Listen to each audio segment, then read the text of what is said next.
I'm always interested in that story that we've just heard about Jesus and the Canaanite woman, because we see a situation of Jesus meeting a foreigner, and initially he's very reluctant to help her, but she's very persistent, and she has some clever arguments, and in the end Jesus is very impressed with her faith, and in the end he does do the healing miracle that she asks for, and she goes away happy and finds her daughter healed.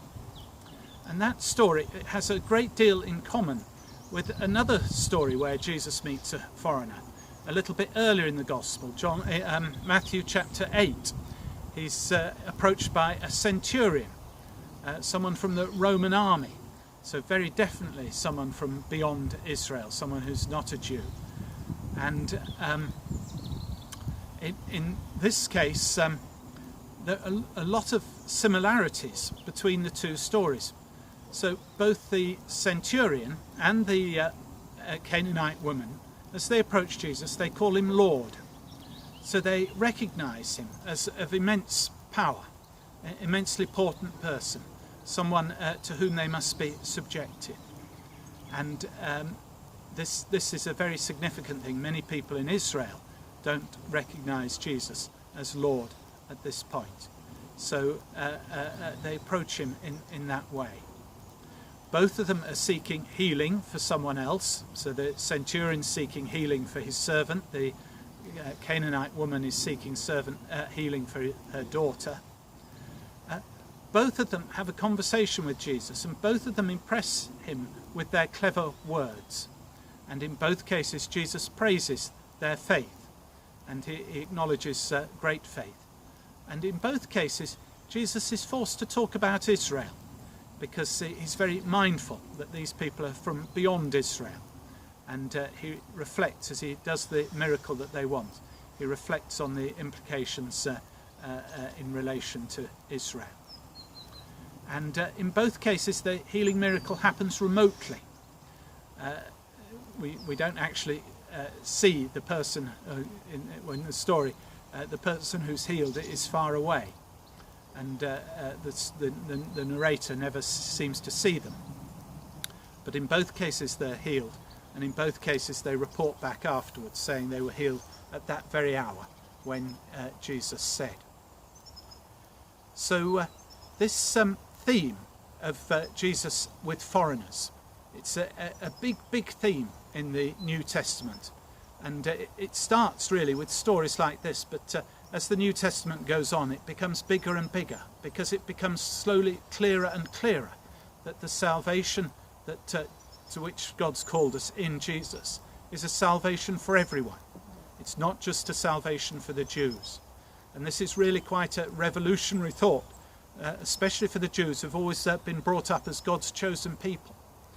And to be part of a universal people is something quite different, and a lot of the New Testament is concerned with that adaptation. But we've had 2,000 years to get used to that idea, and I think we're much more familiar with it. At least we are in our minds.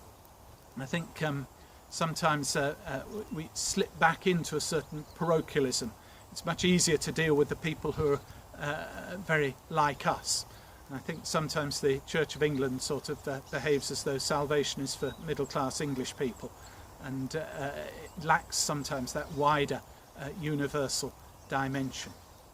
But this is a great challenge. Jesus teaches us that we're to love everyone, like the Heavenly Father loves everyone, and he makes the sun to shine and the rain to fall on everyone.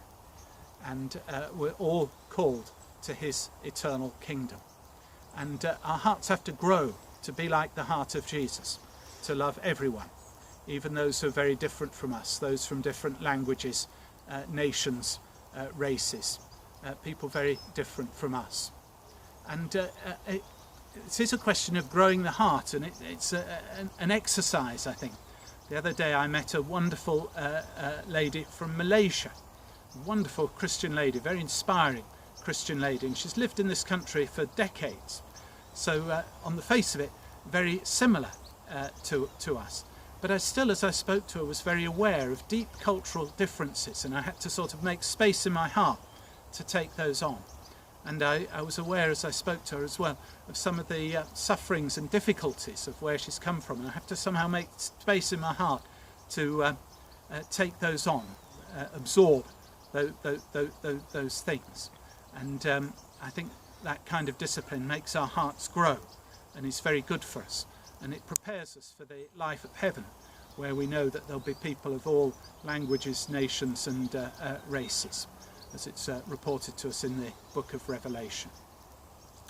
So as we listen to this story of Jesus and the Canaanite woman, let's make sure that we're ready to love even those people who are very different from us, even the foreigners, even the people of different races and languages, the travellers, the poor, those who are a long way from the society in which we normally mix.